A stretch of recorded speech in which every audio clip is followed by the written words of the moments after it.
tes algunha experiencia así heavy do teu traballo? Unha vez hubo un accidente, entón tivemos que nos medicalizados.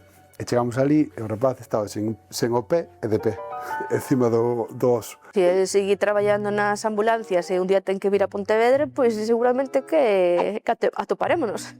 Tamén nos podemos atopar antes, nunca se sabe. Tocoume traballar en paliativos, entraba de turno, e claro, ninguén me avisou nada, e cando entrei á habitación, o pobre homiño xa estaba... Eu puxenlle o termómetro, fui ao control, falei coa enfermeira e dixenlle, mira, que o da habitación do final, que o pobre, a temperatura tena moi baixa. E foi cando me dixo, non, é normal que a teña baixa, porque é un éxito. E así, podíasme haber avisado, non teño problema. Por iso tamén despois estudiei tanatopraxia. Son os que menos te van protestar, Sí, eso sí. Cando o meu pai lle detectaron o cancro, a verdade é que eu era moi noviña, tiña 21 anos. Meu pai morreu en paliativos.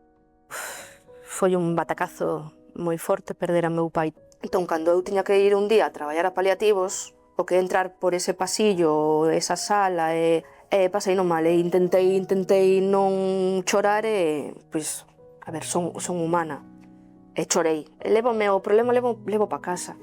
Sí. Eso é o primeiro que che din, que non leves o traballo pa casa, pero non.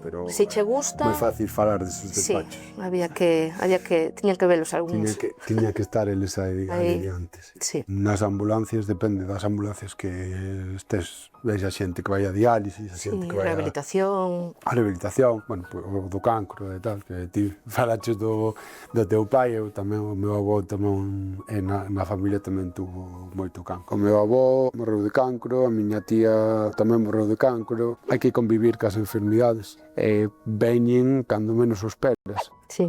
Sí, entonces, bueno, pois é unha cousa difícil.